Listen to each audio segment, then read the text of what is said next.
Mesdames et messieurs, je suis celui qui est titulaire du missel de Metz suite à mon ordination de Metz par Monseigneur Laurent Bernard, évêque métropolite et des Dom-Tom en date du 29 juin 2012 à Agen, avec le sceau épiscopal qui est le sien, l'homme qui est venu à Metz depuis Agen, l'homme qui a téléphoné à la gendarmerie nationale d'Agen pour que moi je fasse ma recherche en médiumnité pour découvrir le cadavre de l'enfant disparu Estelle Mouzin, que j'ai découvert en visioconférence la nuit du 17 au 18 mai 2017 depuis la ville qui s'appelle Metz, code postal 57 000 France, rue du Pan des Morts. Bien, je viens de retrouver, mesdames et messieurs, la mémoire après 6 années d'oubli et le schéma n'est pas compliqué. Je suis le prêtre exorciste devenu l'évêque catholique qui a le don de Monseigneur Rousset, l'abbé Julio. Jusque-là, rien d'anormal pour que vous ayez à comprendre. Vous comprenez ce que je veux dire, Le schéma n'est pas compliqué, le diable veut me tuer. Le démon est mon oncle est l'ancien policier de Forbach. Jusque-là, est-ce que vous comprenez pourquoi il était là au jardin du Michel Festival? Est-ce que vous comprenez pourquoi il était à Metz le 17 mai? Ça fait déjà 2 fois. Problème, qu'a-t-il décidé à mon baptême, lors de mon baptême par monsieur l'abbé Nicolas Théobald, en date du 5, non, je ne sais plus quelle date exactement de mon baptême, bien. 1976, je crois que c'était ça, le 5 juin en plus, imaginez-vous. 1976, bref. La date est un peu bizarre pour l'ennui du festival Jardin du Michel, si c'est la même date que la date du baptême. Vous voyez, celui-ci est en Rome, là, est aussi un peu le problème. Donc, mon avis est simple à comprendre. Le diable utilise des politiques pour me tuer, qui, eux, délèguent à la mafia, qui, elles, délèguent à une autre mafia, et qui font ça, tout simplement. Vous comprenez, dans ça, vous rajoutez les malades psychiatriques aux ordres d'un certain ministère ou peut-être d'un psychiatre psychopathe et vous aurez l'équation. Est-ce que vous comprenez jusqu'à présent ce que je dis, mesdames et messieurs? Je résume. Je suis l'évêque catholique qui a le don de Monseigneur Rousset, l'abbé Julio. Je ne suis pas aimé des Français parce que je suis celui qui a le don et qui est en Lorraine. Je suis ordonné prêtre de Dieu par Monseigneur Laurent Bernard, évêque métropolite et des Dom-Tom, en date du 29 juin 2012 à Agen. Au préalable, j'ai été ordonné exorciste à Paris, dans le lieu qui s'appelle le FIAP Jean Monnet. Et bien entendu, ça vous permet d'être sûr que je suis moi celui-là. Bien, comprenez-vous jusqu'à présent. Le diable n'aime pas les prêtres, n'aime pas les évêques, n'aime pas les baptisés, et je suis son adversaire. Il utilise les politiques, à voir si Nicolas, ancien président, fait partie, à voir, etc., etc. Vous ferez toute la liste. Merci, le temps est au changement. Euh, bien entendu, ça ne m'atteint pas, parce que je ne suis pas en médiumnité, vous comprenez? Quelqu'un peut-être a compris, et si ceux qui ont compris, eh bien vous aurez compris, n'est-ce pas? Alors je vais vous dire maintenant comment faire, chers amis, pour avoir le diable, comme cela, ceux qui disent qu'ils se la pètent un peu de trop vont peut-être un peu mieux ramper dans le sens horaire, dans le sens, bon sens horaire, vous voyez? Moi, me faire chier. Bien. Est-ce que jusqu'à présent vous avez compris? Je suis l'évêque catholique qui a le don de l'abbé Julio Monseigneur Rousset. Je suis le survivant de l'attaque du 17 mai 2017 que vous avez un peu pour une tentative de meurtre avec préméditation, emboîté ou emballé dans une affaire secret défense. Le problème avec ça, c'est que ça devient un peu le problème. Je disais donc que voilà, je sens des énergies autour de moi. Ils sont là, vous voyez. La voisine d'en face, c'est le problème. Bien, j'entends et je raccorde l'idée. Vous voyez, madame âgée. Bon, je continue mon explication. Qu'a-t-il d'autre à comprendre? Oui, ben rien, il n'aime pas la marijuana, et puis ça ouvre le cœur, il n'aime pas le bien-être, etc. Bon, moi, de toute façon, je vais résumer vite. Je n'ai pas enculé Nathalie, comme ça les choses sont claires, et lorsque Marjorie est apparue, eh bien, elle est devenue toute docile dans le sens où elle a cru qu'elle allait pouvoir avoir l'argent, de mon argent, la découverte de l'enfant Estelle Mouzin, parce qu'elle a décidé de ne pas faire la plainte jusqu'à la fin pour les sucettes de ce qui s'appelle de son enfance, vous savez, les sucettes. Bien, donc si vous comprenez ce que je dis, c'est que vous avez compris, vous étiez là, vous êtes un peu assermenté, vous savez comment faire certainement mieux que moi, mais comprenez? Donc là, l'argent est parti ou pas? Parce que je me pose la question, où est mon fric, vous voyez? Et je commence à me demander si vous foutez de... Non, normalement, je ne dois pas m'énerver. Ne t'énerve pas, Chris, ils sont avec toi, mais ils savent pas comment faire. Alors, calme-toi.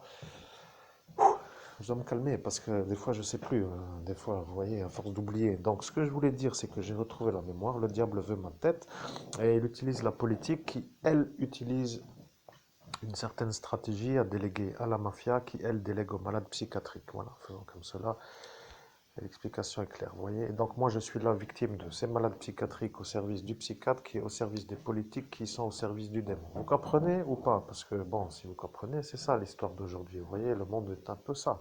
Bon, et pour mieux endormir tout le monde, il a pris une vraie tête de Jean-Jean, bon, pour dire d'homme dans ce monde terrestre qui n'a pas du tout la même tête que de l'autre côté, mais aujourd'hui, vous avez certainement la certitude que c'est la vérité. Vous voyez, le problème avec la science-fiction, c'est que quand la science-fiction reste une science-fiction, on se dit, bon, ben, ça va, c'est de la science-fiction, et puis on revient dans le monde réel. Maintenant que la science-fiction n'est pas de la science-fiction, et que c'est autre chose, ça veut dire de la réalité, eh bien maintenant vous avez compris qu'à force de m'emmerder, dans le sens pas possibilité de voir le monde parallèle, avec les accusations, les effaçages longue durée, 6 années dans les choux, pour dire en déballage, en crabe ou en incapacité de rouler droit pour ma vie à moi, mais ça devient le problème. Vous comprenez, le problème, ça devient long à résoudre le problème. Alors, le problème,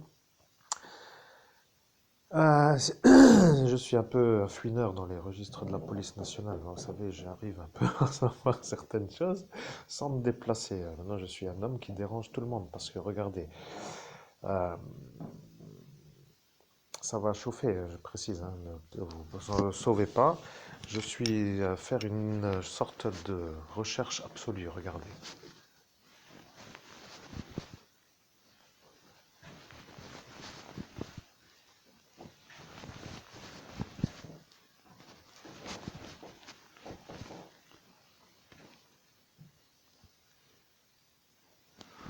Bien, au nom de Jésus-Christ, bienvenue Archange Michael. Au nom de Jésus-Christ, bienvenue Archange Raphaël. Au nom de Jésus-Christ, bienvenue Archange Uriel.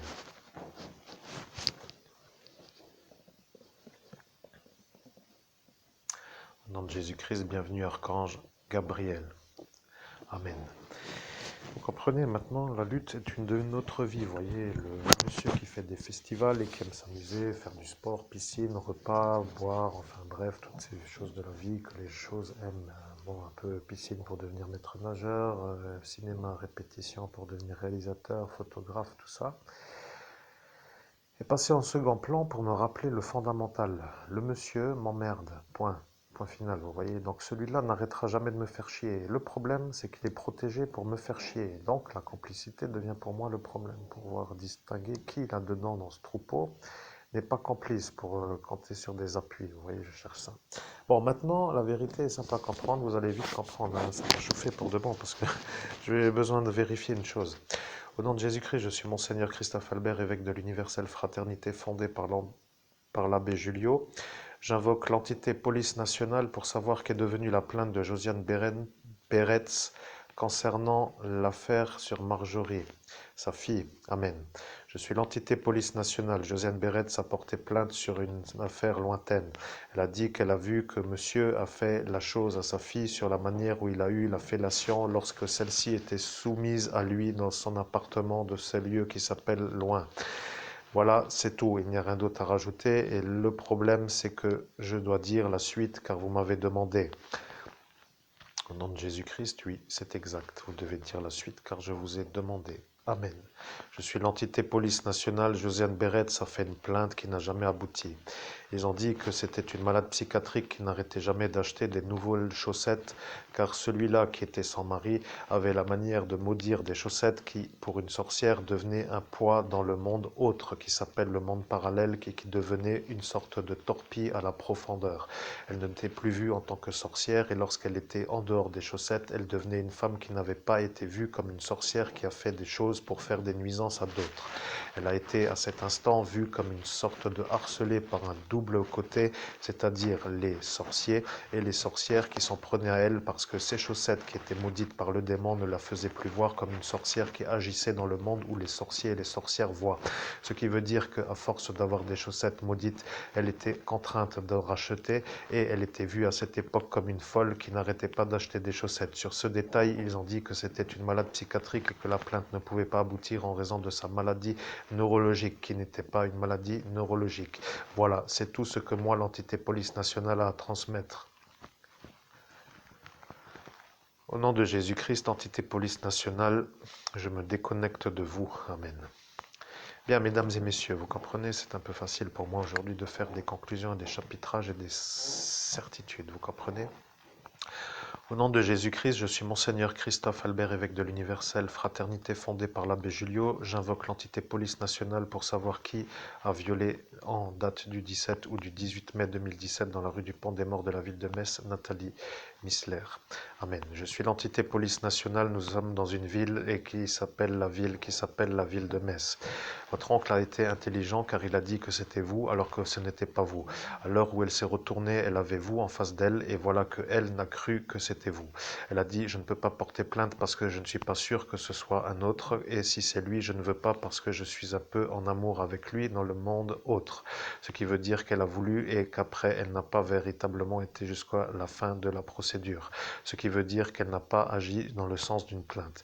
Je dois dire que si ça est un peu ça, cela voudra dire que lorsqu'elle entendra, elle pourra. Et si elle peut, elle dira qu'elle pourra. Et si elle dit qu'elle fera, cela veut dire qu'il ira en prison pour avoir fait un viol sur une magistrate et qu'après vous serez tranquille de ce qui s'appelle la nuisance du démon.